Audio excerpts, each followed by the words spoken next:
Hi guys, we're going to read The Red Butterfly today, How a Princess Smuggled the Secret of Silk Out of China. Imagine someone in your household telling you have to pack your bags. You're moving to a new country to live with complete and total strangers. You're doing it for the good of your family and for the good of country. What would you say?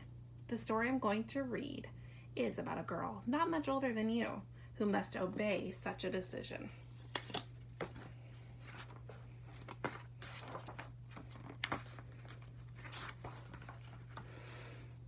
In my father's kingdom there were many splendors. Bells and drums and conches sounded the city streets. All day long, ladies with colorful eyebrows crisscrossed palace courtyards. Warlords and countryers came and go in gleaming carriages.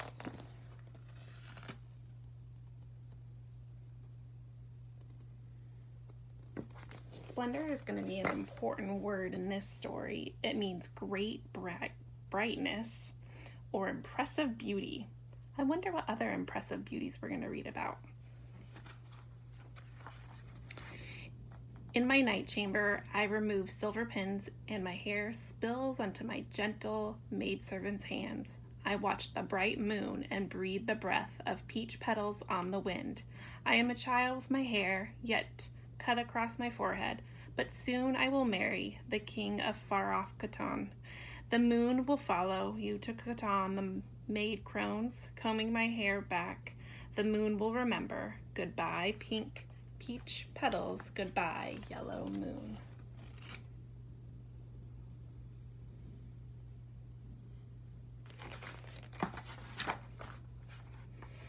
In my father's kingdom there are many splendors. Most valued of all his silk. Faraway rulers wish for China's wealth and call it woven wind.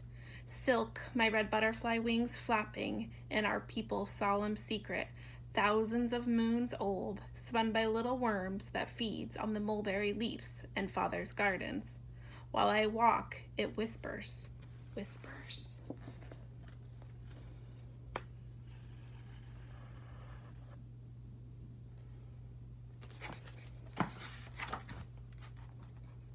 The night before we journeyed to the summer palace, mother and her maids draped me in swirls of silk. The seamstress clips and stitches, snips and tucks. Mother whispers that when the wild geese fly and the court ladies swap their robes for the squirrel skin coats, I will go with these geese. You must be brave, little daughter. Goodbye, small silkworm. Goodbye, red butterfly.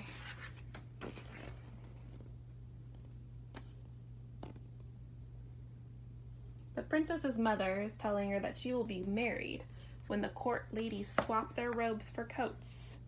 What does she mean? How do you think the princess will spend her last months in China? In my father's kingdom, there are many splendors.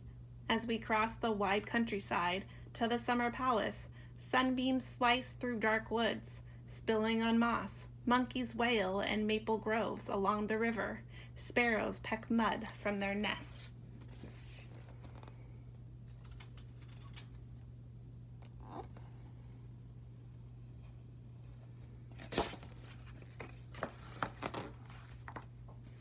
When we arrive, mother and the other consorts bathe in the palace hot springs. After, in belted robes and wide sleeves, they look like the loveliest butterflies.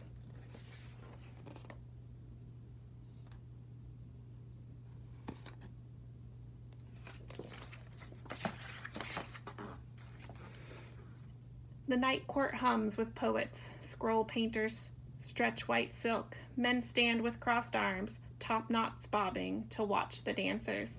White ladies twitter in pearl-studded gowns. I sip from my bowl of tea as my favorite singer tunes and plucks and snaps and playing like rain on the rooftops. Oops, sorry, to show the page.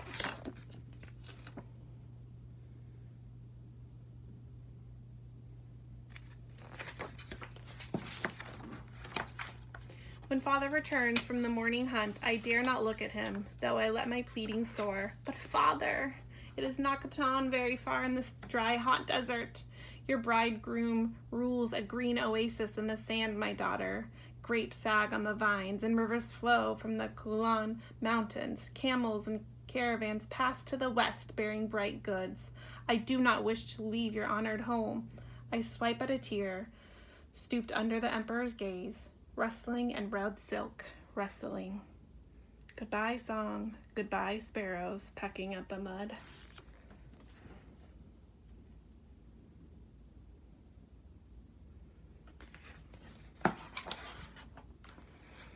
In my father's kingdom there are many splendors, but on the night we return to the walled city, my littlest brother, a shadow behind the screen, plays for me his simple flute, made from the bone of a red-crowned crane. The notes float, and I stand by the window, remembering cranes under the pines, snowy blossoms of sour plums, mallow flowers, autumn moons.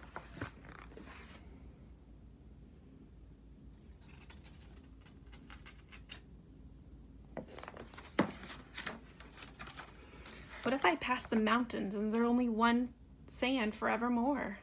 I would give every silver hairpin, every jade carving and gold ornament for one brush of southern mist, one windy silken promise that home be with me always. Goodbye, red-crowned crane. Goodbye, sour plums.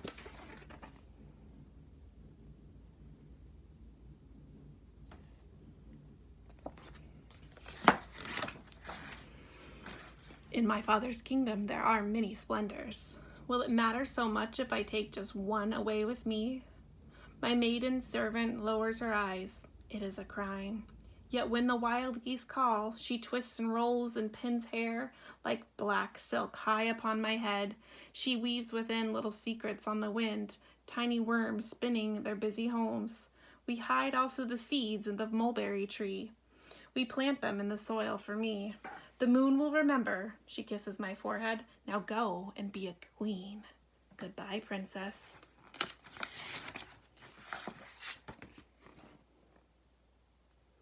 Here's where we learn that not only is silk making a secret, but it's also a crime to share the secret. If that is so, why do you think the maidservant helped the princess hide the silkworms and the mulberry seeds? Think about that.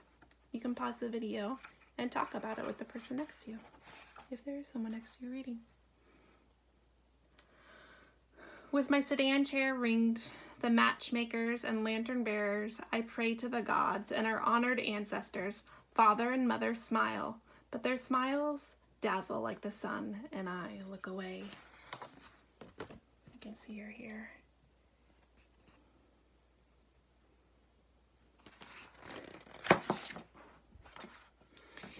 If you must go with your hair yet cut across your forehead, from all you know, take with you some small piece of brightness, some shining memory, for the world is large, little butterfly, and the road is long.